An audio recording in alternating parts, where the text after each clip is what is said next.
Welcome back to the 10 Primitive Persecutions, taken from the Book of Martyrs by John Foxe.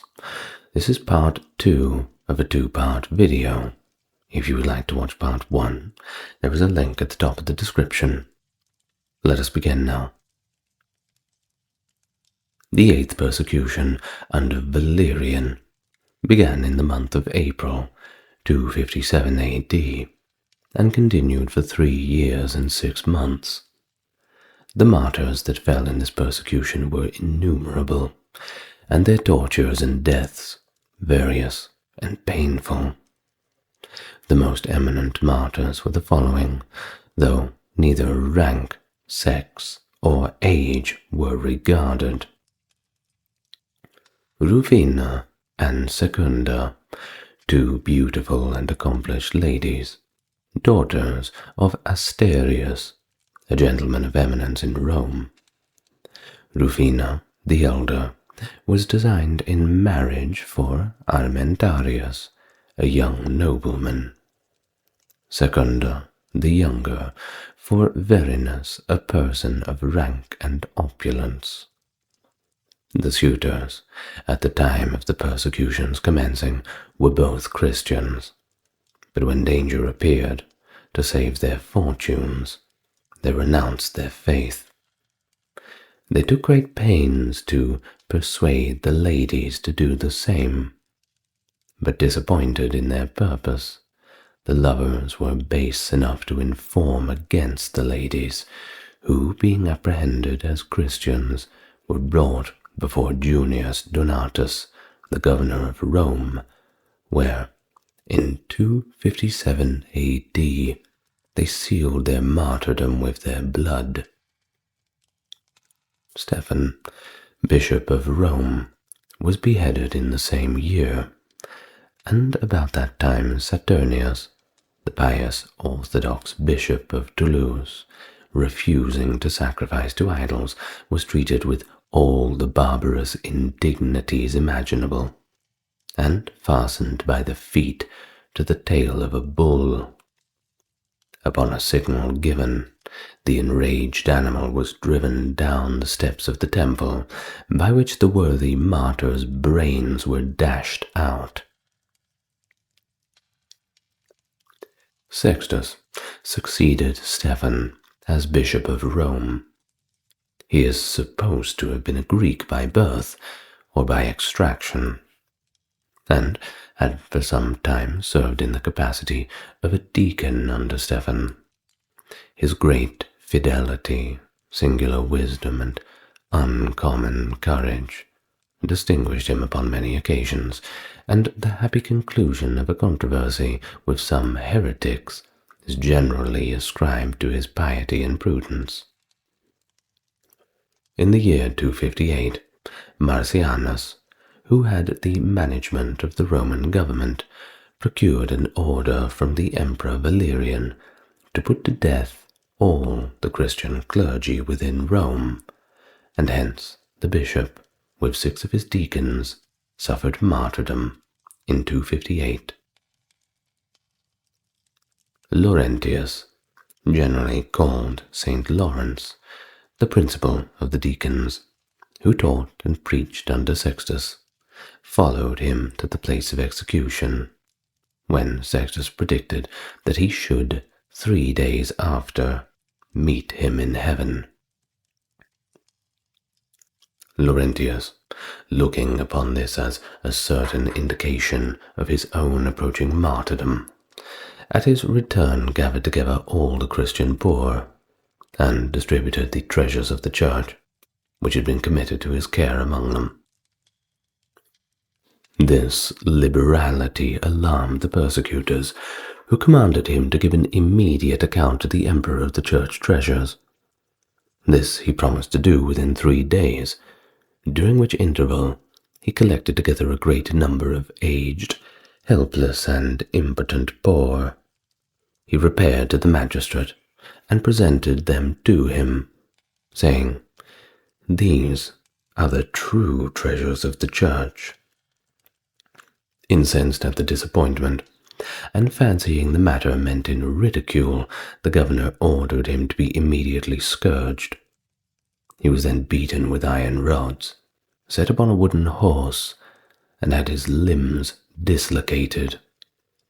These tortures he endured with fortitude and perseverance. When he was ordered to be fastened to a large gridiron with a slow fire underneath it, that his death might be the more lingering. His astonishing constancy during these trials, and serenity of the countenance while under such excruciating torments, gave the spectators so exalted an idea of the dignity and truth of the Christian religion, that many became converts upon the occasion, of whom was Romanus, a soldier. In Africa, the persecution raged with peculiar violence.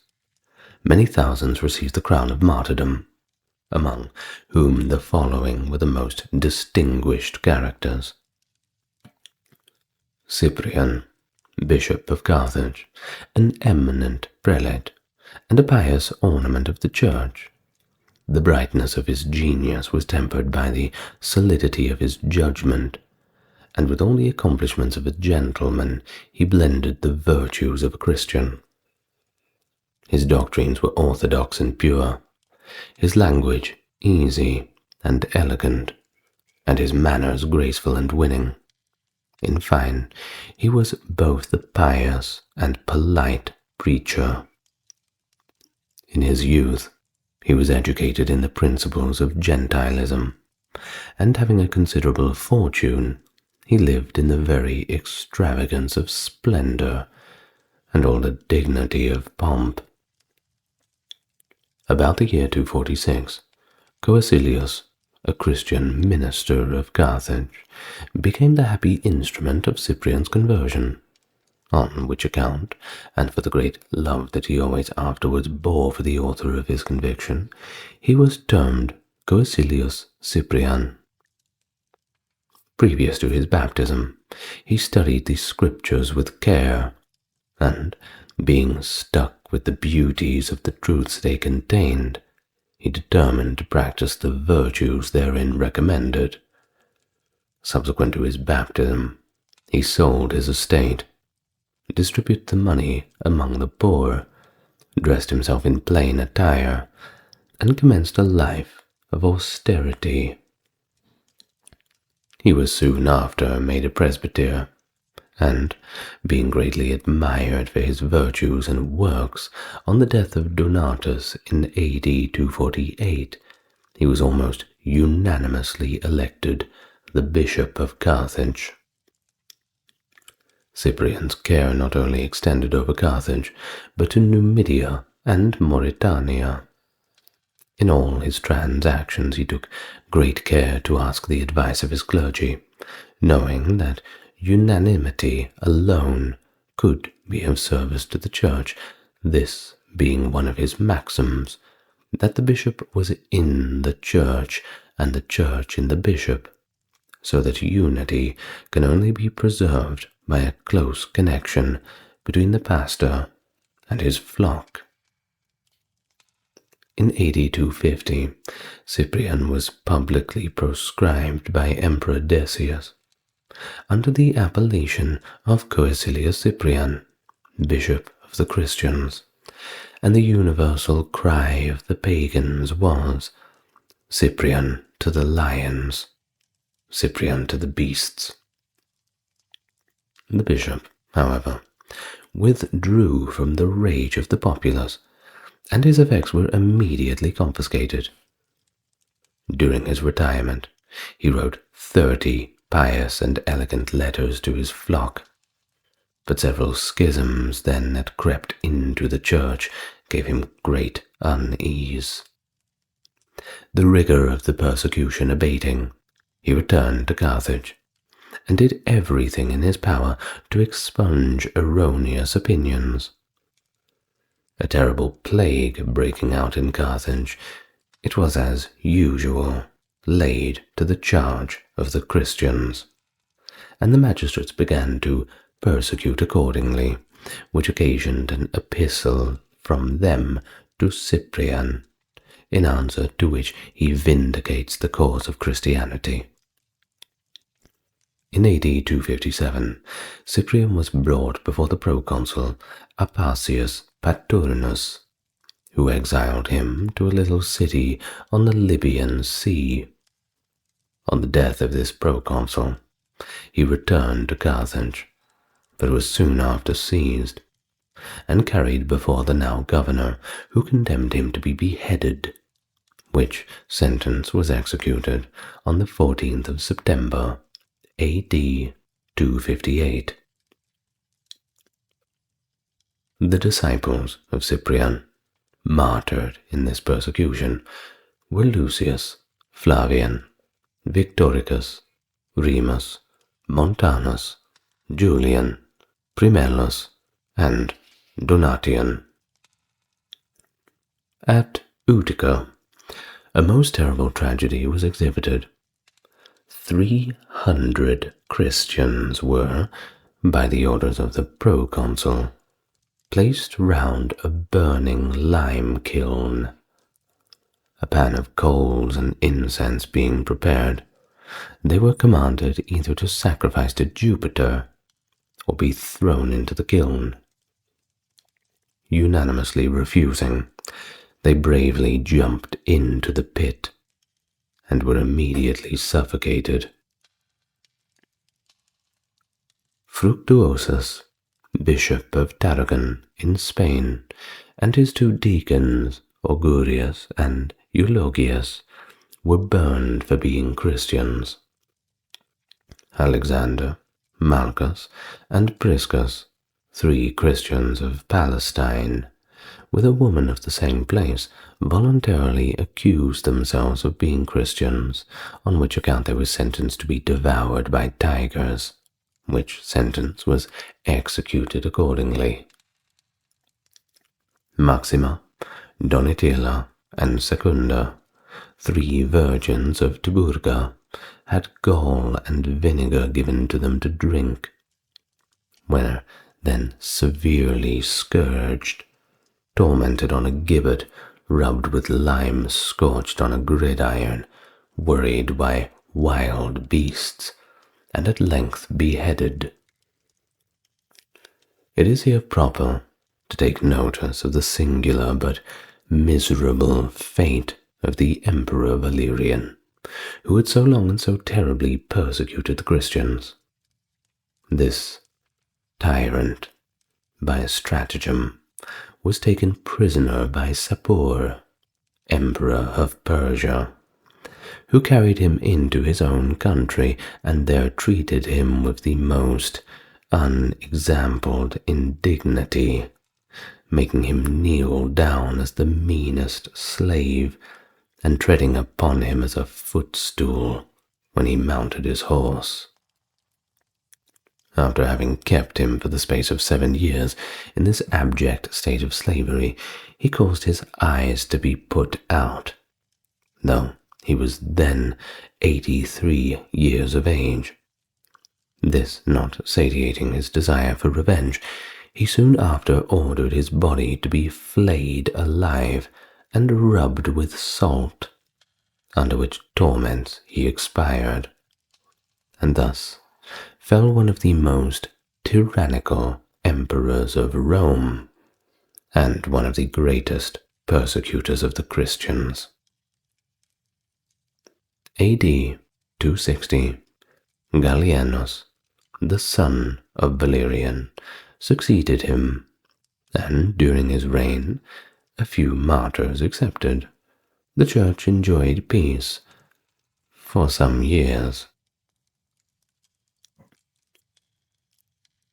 The 9th persecution, under Aurelian, AD 274.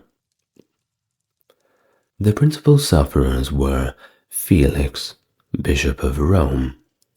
This prelate was advanced to the Roman See in 274. He was the first martyr to Aurelian's petulancy, being beheaded on the 22nd of December in the same year.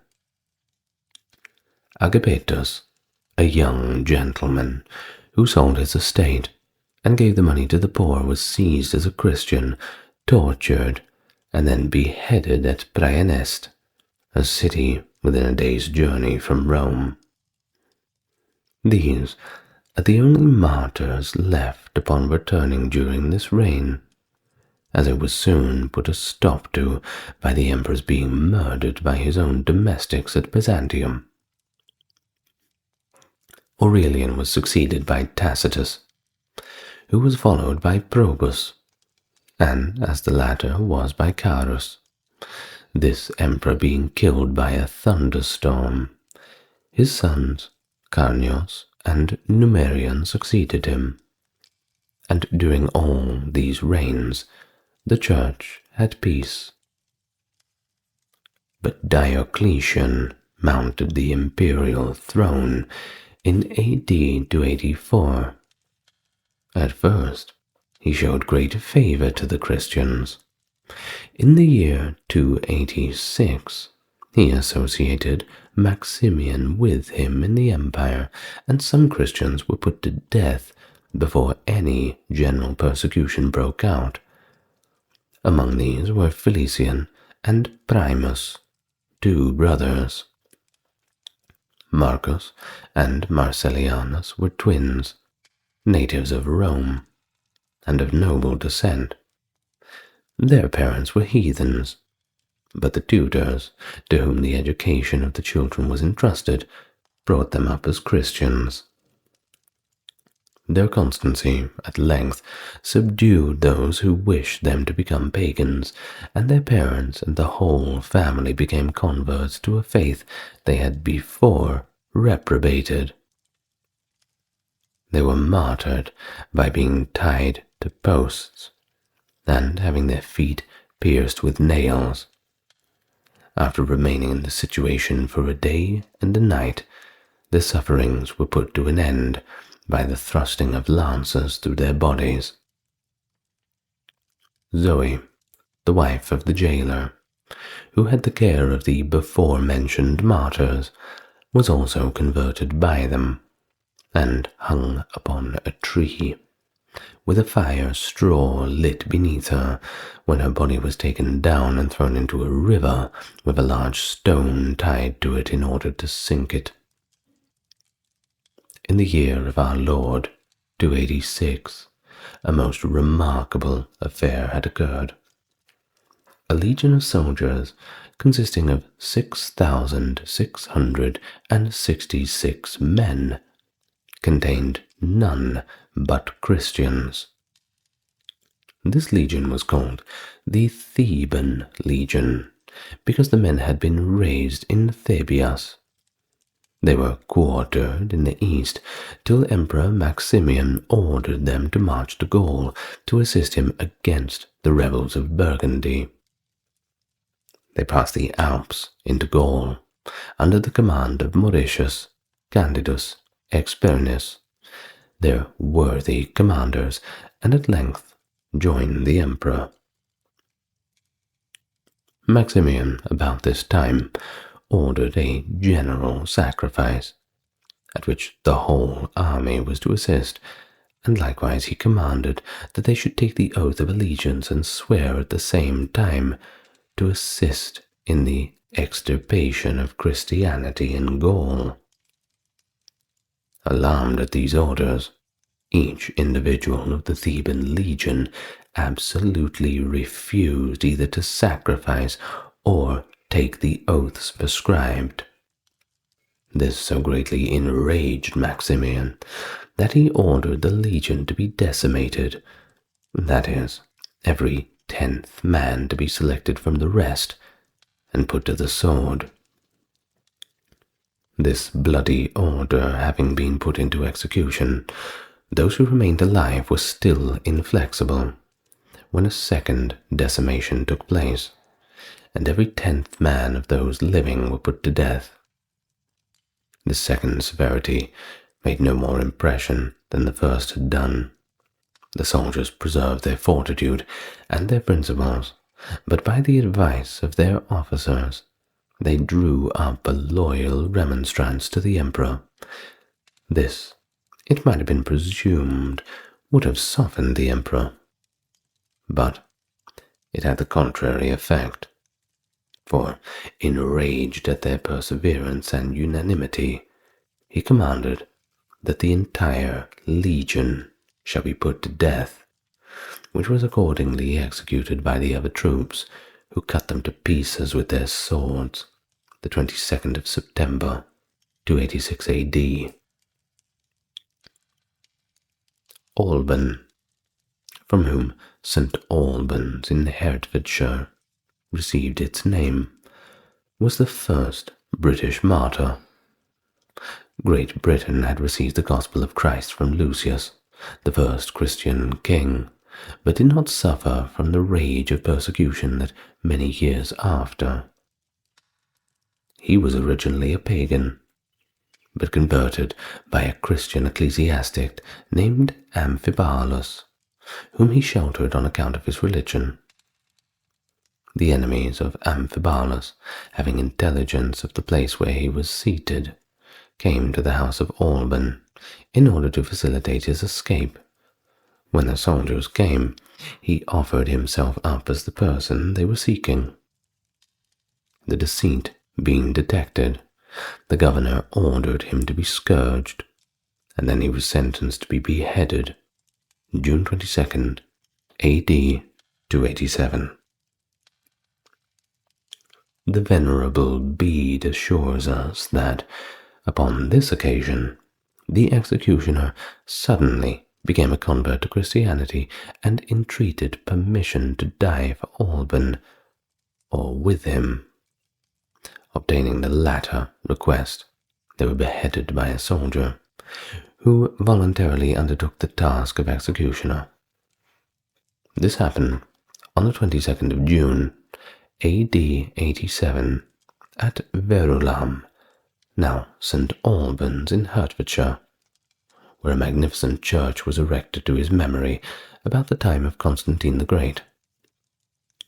This edifice, being destroyed in the Saxon Wars, was rebuilt by Offa, king of Mercia, and a monastery erected adjoining to it, some remains of which are still visible, and the church is a noble Gothic structure. Faith, a Christian female of Aquitaine in France, was ordered to be broiled upon a gridiron and then beheaded in AD 287. Quintin was a Christian and a native of Rome, but determined to attempt the propagation of the gospel in Gaul with one Lucian. They preached together in Amiens, after which Lucian went to Beaumaris, where he was martyred. Quintin remained in Picardy, and was very zealous in his ministry. Being seized upon as a Christian, he was stretched with pulleys till his joints were dislocated. His body was then torn with wire scourges, and boiling oil and pitch poured upon his naked flesh.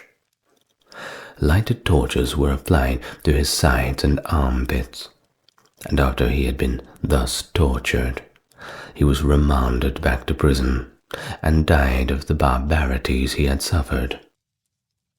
October 31st, AD 287. His body was sunk in the Somme. The 10th persecution under Diocletian, AD 303. Under the Roman emperors, commonly called the era of the Martyrs, was occasionally partly the increasing numbers and luxury of the Christians and the hatred of Galerius, the adopted son of Diocletian, who, being stimulated by his mother, a bigoted pagan, never ceased persuading the emperor to enter upon the persecution till he had accomplished his purpose. The fatal day fixed upon to commence the bloody work was the 23rd of February, AD 303, that being the day in which the Terminalia was celebrated, and on which, as the cruel pagans boasted, they hoped to put a termination to Christianity. On the appointed day, the persecution began in Nicomedia, on the morning of which the prefect of that city repaired with a great number of officers and assistants to the church of the Christians, where, having forced open the doors, they seized upon all the sacred books and committed them to the flames. The whole of this transaction was in the presence of Diocletian and Galerius, who, not contented with burning the books, had the church levelled with the ground. This was followed by a severe edict commanding the destruction of all other Christian churches and books, and an order soon succeeded to render Christians of all denominations outlaws. The publication of this edict occasioned an immediate martyrdom, for a bold Christian not only tore it down from the place to which it was affixed, but execrated the name of the emperor for his injustice. A provocation like this was sufficient to call down pagan vengeance upon him. He was accordingly seized, severely tortured, and buried alive. All the Christians were apprehended and imprisoned, and Galerius privately ordered the imperial palace to be set on fire, that the Christians might be charged as the incendiaries, and a plausible pretense given for carrying out the persecution with the greatest severity. A general sacrifice was commenced, which occasioned various martyrdoms. No distinction was made of age, nor sex, nor the name of Christian was so obnoxious to these pagans that all indiscriminately fell sacrifices to their opinions. Many houses were set on fire, and whole Christian families perished in the flames, and others had stones fastened about their necks, and being tied together were driven into the sea. The persecution became general in all Roman provinces, but more particularly in the East, as it lasted 10 years. It is impossible to ascertain the numbers of martyrs, or to enumerate the various modes of martyrdom. Racks, scourges, swords, daggers, crosses, poison, and famine were made of use in various parts to dispatch of the Christians, and invention was exhausted to devise tortures against such as no crime, but are thinking differently from the votaries of superstition. The city of Phrygia, consisting entirely of Christians, was burned, and all the inhabitants perished in the flames. Tired with slaughter, at length several governors of provinces presented to the imperial court with the impropriety of such conduct. Hence many were respited from execution, but, though they were not put to death, as much as possible was done to render their lives miserable. Many of them having their ears cut off, their noses slit, their right eyes plucked out, limbs rendered useless by dreadful dislocations, and their flesh seared in conspicuous places with red-hot irons. It is necessary now to particularize the most conspicuous persons who laid down their lives in martyrdom in this bloody persecution. Sebastian, a celebrated martyr, was born at Narbonne in Gaul instructed in the principles of Christianity at Milan, and afterwards became an officer of the Emperor's Guard at Rome. He remained a true Christian in the midst of idolatry, unallured by the splendors of a court, untainted by evil examples, and uncontaminated by the hopes of preferment. Refusing to be a pagan, the emperor ordered him to be taken to a field near the city, termed the Campus Martyrs, and there he was to be shot to death with arrows, which sentence was executed accordingly. Some pious Christians, coming to the place of execution in order to give his body burial, perceived signs of life in him, and immediately moving him to a place of security, in a short time effected his recovery, and prepared him for a second martyrdom. For as soon as he was able to go out, he placed himself intentionally in the emperor's way as he was going to the temple, and reprehended him for his various cruelties and unreasonable prejudices against Christianity. As soon as Diocletian had overcome his surprise, he ordered Sebastian to be seized and carried to a place near the palace, to be beaten to death, and that the Christians should not either use means again to recover or bury his body, he ordered that it should be thrown into the common sewer. Nevertheless, a Christian lady named Lucina found means to recover it and bury it in the catacombs or repositories of the dead.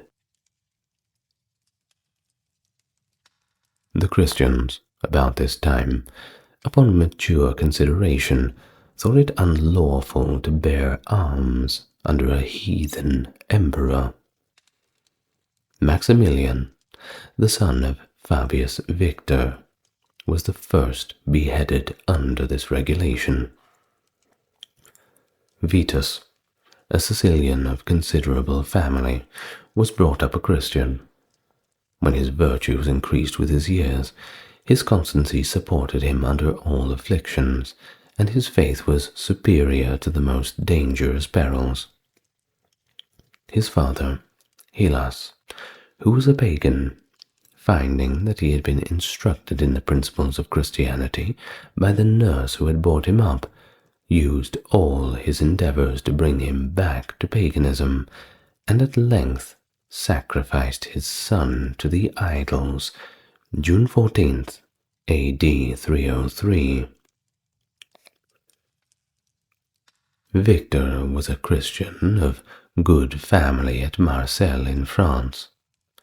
He spent a great part of the night in visiting the afflicted and confirming the weak, which pious work he could not consistently with his own safety perform in the daytime, and his fortune he spent in relieving the distresses of poor Christians.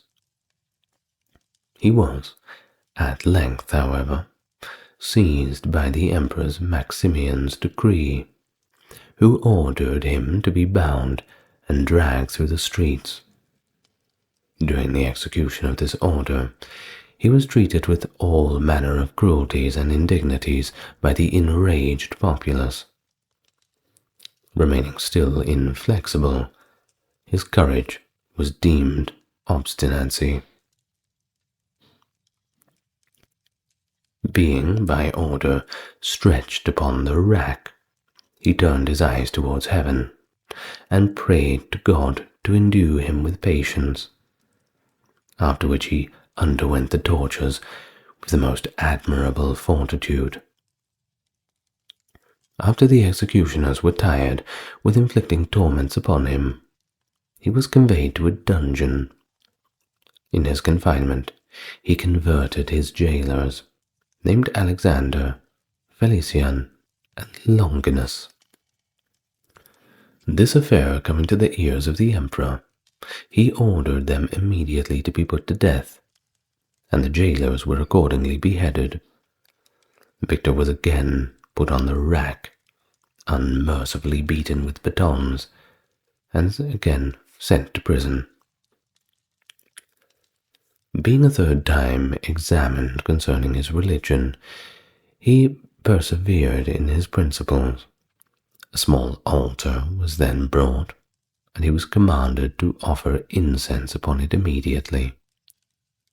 Fired with indignation at the request, he boldly stepped forward, and with his foot overthrew both altar and idol. This so enraged Emperor Maximian, who was present, that he ordered the foot with which he had kicked the altar to be immediately cut off, and Victor was thrown into a mill, crushed to pieces with the stones. A.D. 303. Maximus, the governor of Cilicia, being at Tarsus, 3 Christians were brought before him. Their names were Tarachus, an aged man, Probus, and Andronicus. After repeated tortures and exhortations to recant, they, at length, were ordered for execution. Being brought to the amphitheatre, several beasts were let loose upon them, but none of the animals, though hungry, would touch them. The keeper then brought out a large bear that had that very day destroyed 3 men, but this voracious creature and a fierce lioness both refused to touch the prisoners. Finding the design of destroying them by means of wild beasts ineffectual, Maximus ordered them to be slain by the sword on the 11th of October, A.D. 303. Romanus, a native of Palestine, was a deacon of the Church of Caesarea at the time of the commencement of Diocletian's persecution. Being condemned for his faith at Antioch, he was scourged, put to the rack, his body torn with hooks, his flesh cut with knives, face scarified, his teeth beaten from their sockets, and his hair plucked up by the roots. Soon after he was ordered to be strangled. November 17th, A.D. 303. Susanna, the niece of Caius, Bishop of Rome, was pressed by the Emperor Diocletian to marry a noble pagan, who was nearly related to him. Refusing the honor intended her, she was beheaded by the emperor's order.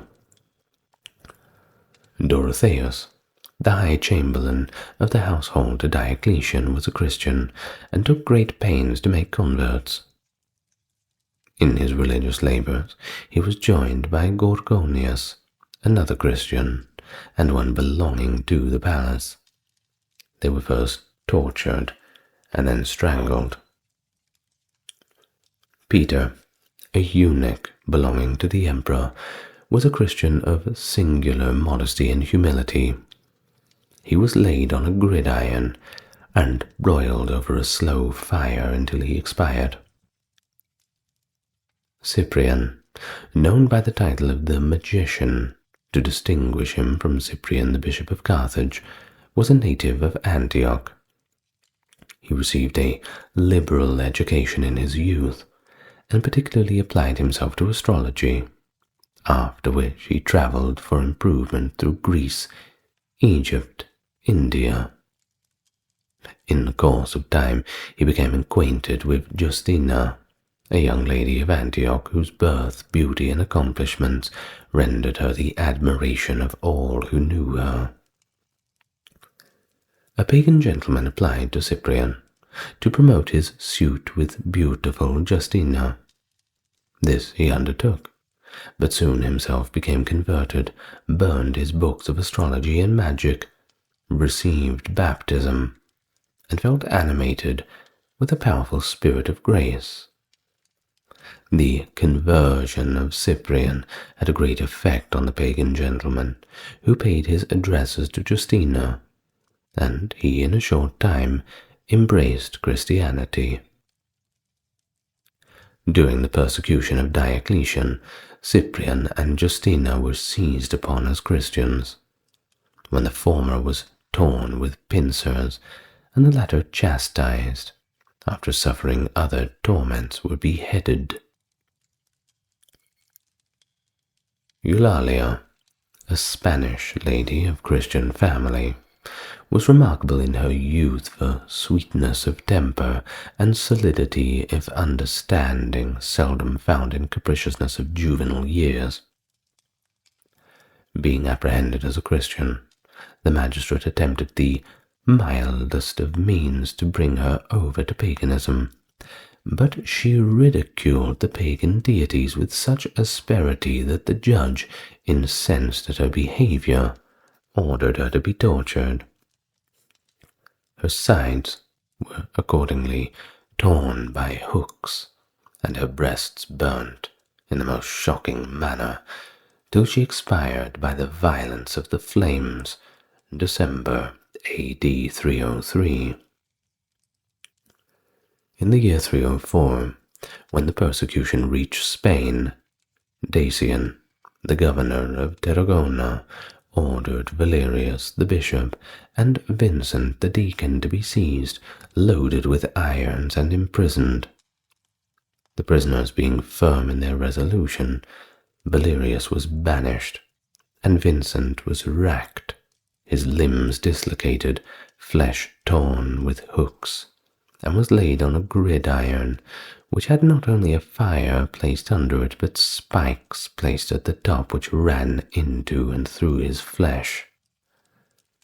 These torments neither destroying him nor changing his resolutions, he was demanded to prison, and confined in a small, loathsome, dark dungeon strewed with sharp flints and pieces of broken glass, where he died January 22nd, 304. His body was thrown into the river. The persecution of Diocletian began particularly to rage in AD 304, when many Christians were put to cruel tortures, and the most painful and ignominious of deaths, the most eminent of and particular of whom we shall enumerate. Saturninus, a priest of Albertina, a town of Africa, after being tortured was remanded to prison, and there starved to death. His 4 children, after being variously tormented, shared the same fate with their father. Dativus, a noble Roman senator, Thelico, a pious Christian, Victoria, a young lady of considerable family and fortune, with some others of less consideration, all auditors of Saturninus, were tortured in a similar manner, and perished by the same means. Agrape, Chioma, and Irene, 3 sisters, were seized upon at Thessalonica, when Diocletian's persecution reached Greece. They were burnt, and received the crown of martyrdom in the flames, March 25th, A.D. 304. The governor, finding that he could make no impression on Irene, ordered her to be exposed naked in the streets, which shameful order having been executed, she was burned April 1st, A.D. 304, at the same place where her sisters had suffered.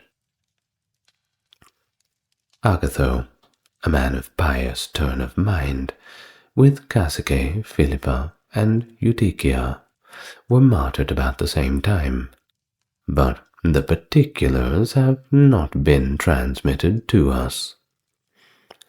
Marcellinus, bishop of Rome, who succeeded Caius in that see, having strongly opposed paying divine honors to Diocletian, suffered martyrdom by a variety of tortures.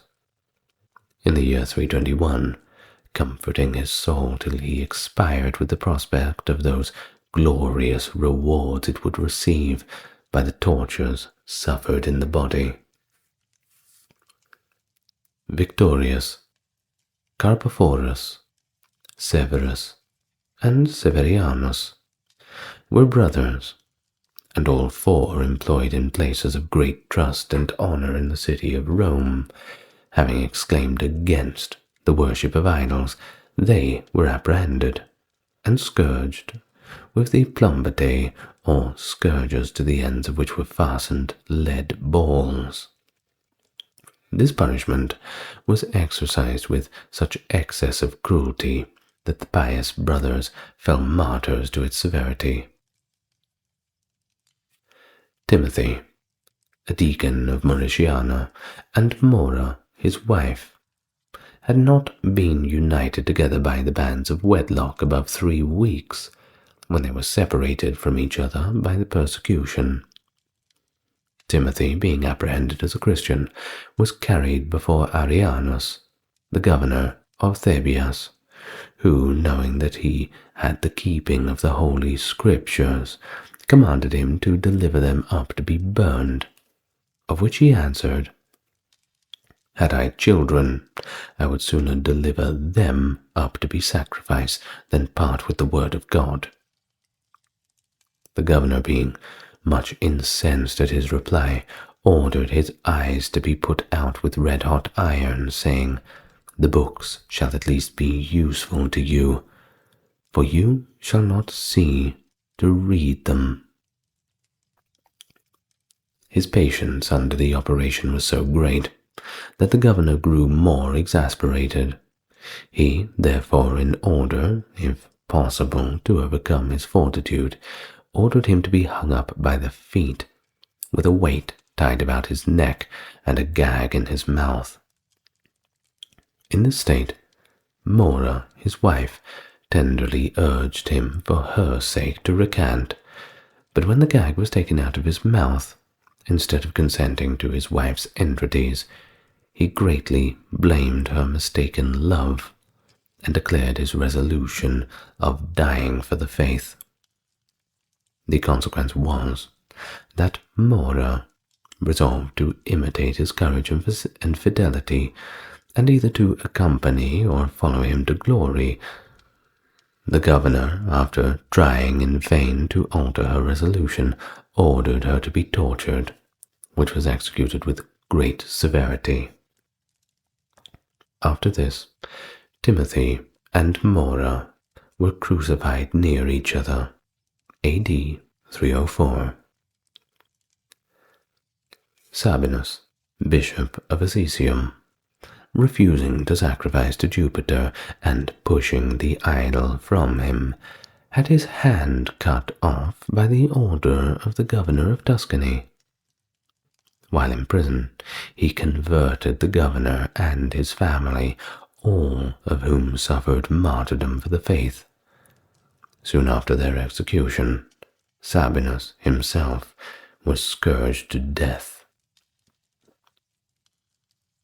Tired with the farce of state and public business, the Emperor Diocletian resigned the imperial diadem and was succeeded by Constantius and Galerius, the former prince of the most mild and humane disposition, and the latter equally remarkable for his cruelty and tyranny. These divided the empire into 2 equal governments, Galerius ruling the east, and Constantius ruling the west, and the people in the 2 governments felt the effects of the dispositions of the 2 emperors, for those in the west were governed in the mildest manner, but such as resided in the east felt all their miseries of oppression and lengthened tortures. Among the many martyred by the order of Galerius, we shall enumerate the most eminent. Amphianus was a gentleman of eminence in Lucia, and the scholar of Eusebius.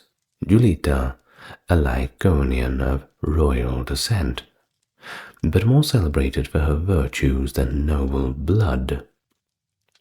While on the rack, her child was killed before her face. Julita of Cappadocia was a lady of distinguished capacity. great virtue, and uncommon courage.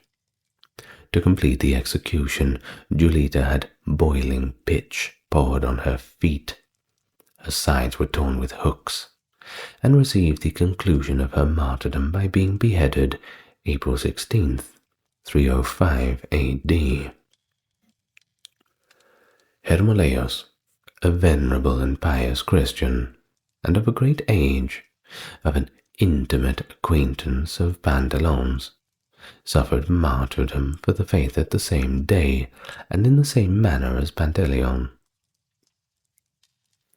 Eustratius, secretary to the governor of Armenia, was thrown into a fiery furnace for exhorting some Christians who had been apprehended to persevere in their faith.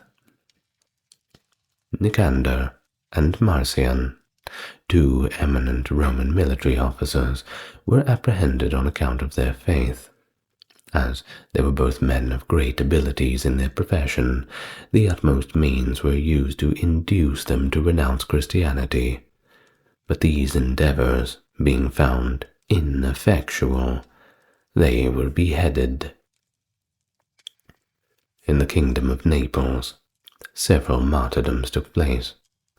In particular, Januarius, a bishop of Beneventum, Socius, a deacon of Misenproculus, another deacon, Eutyches of Acutius, two laymen, Festus, a deacon, and Desiderius, a reader, were all, on account of being Christians, condemned by the governor of Campania to be devoured by wild beasts.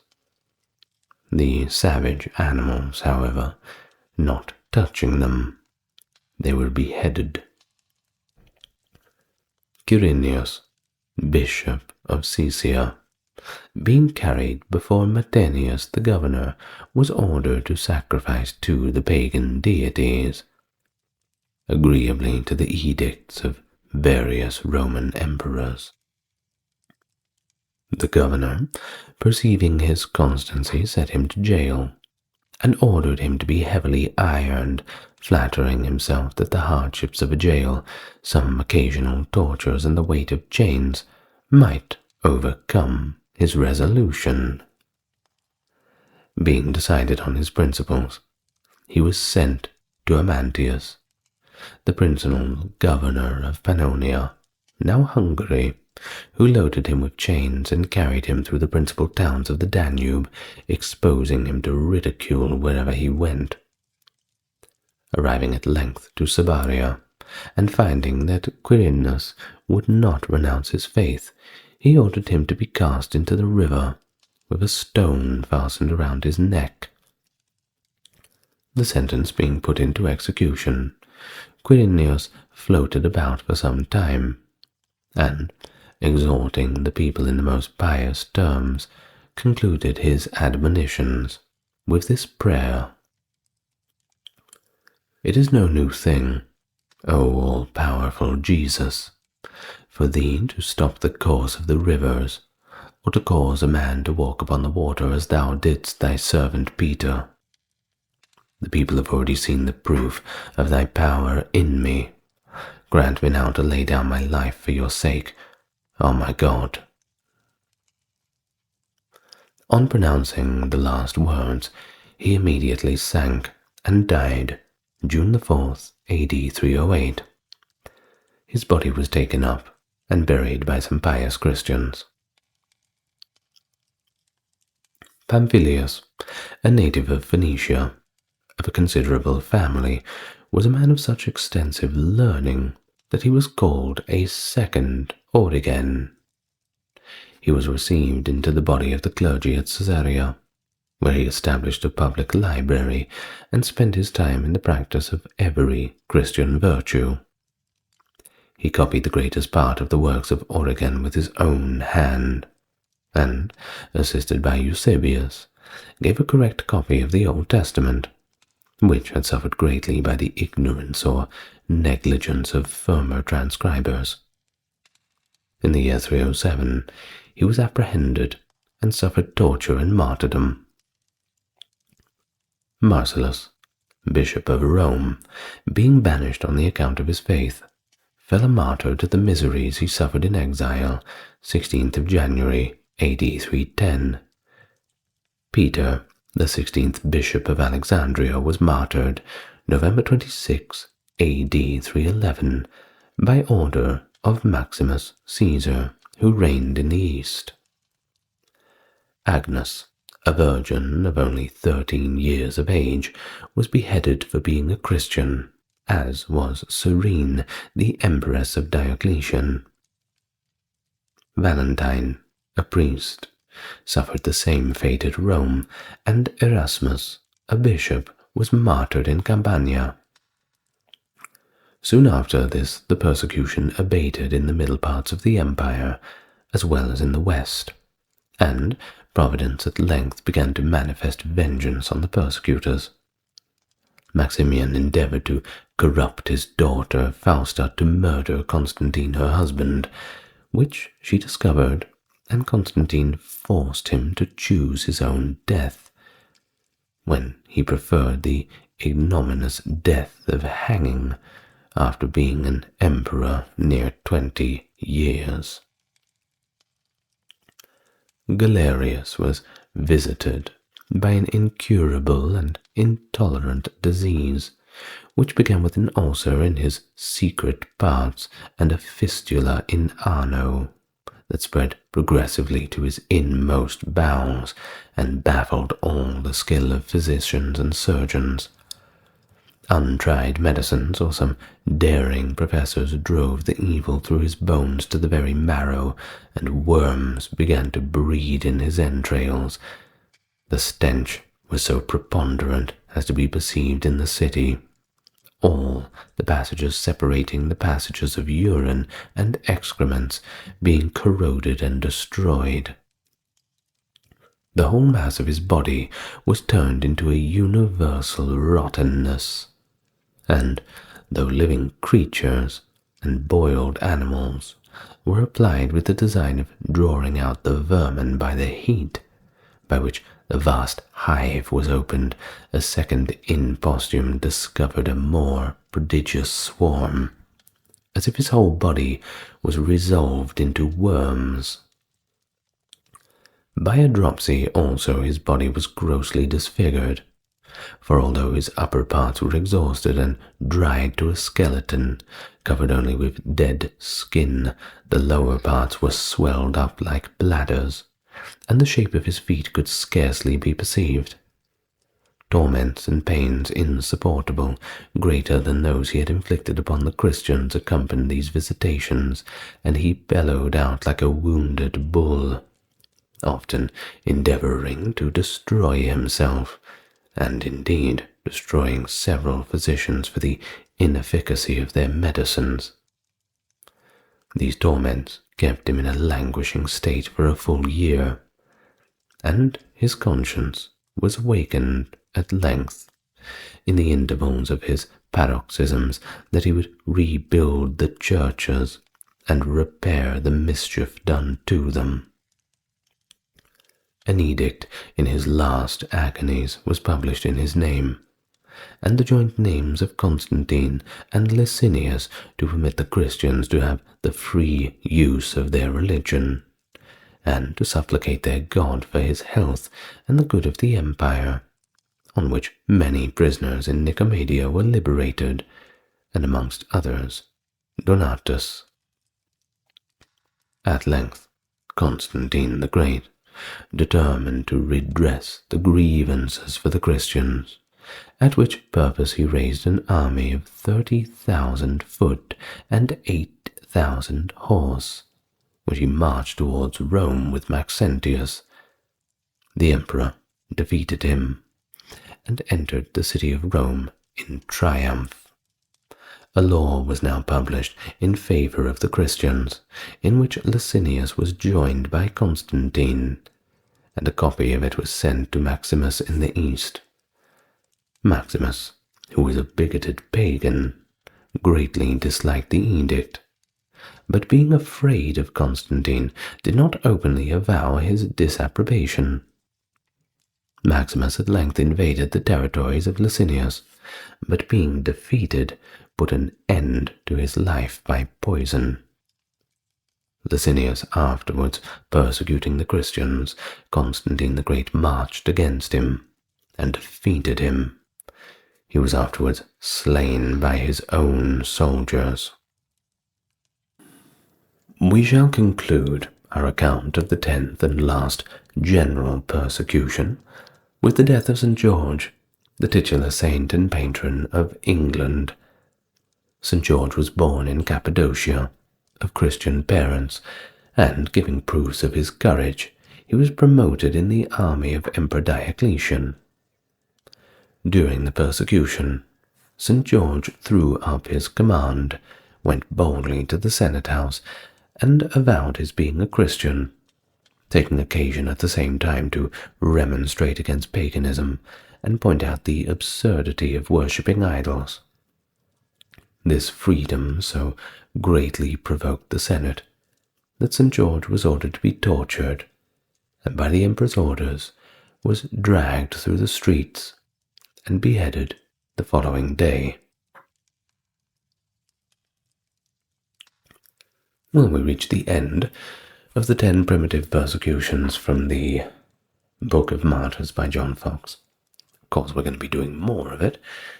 Next time we will be doing the following section on the persecutions within the region of Persia. I'm sure you're looking forward to that one. Now, let me thank my top-tier patrons and supporters. It's Doug, Kerry, Kimberly, Ember, Ben, Britt, Charles, Aaron, James, Jeffrey, Melissa, Scott, Stark Factory, Wendy, Jaden, Sherry, Jessica, Christine, Sally, and Katiana. Thank you very much. And why not leave your thoughts in the comments? Tell me what you thought about this part, and if you want to see more videos like this. Well, perhaps it's a bit of a macabre subject, but I thought this was a very interesting piece of history to cover. So good night for now, lots of love to you all, and I will see you next time.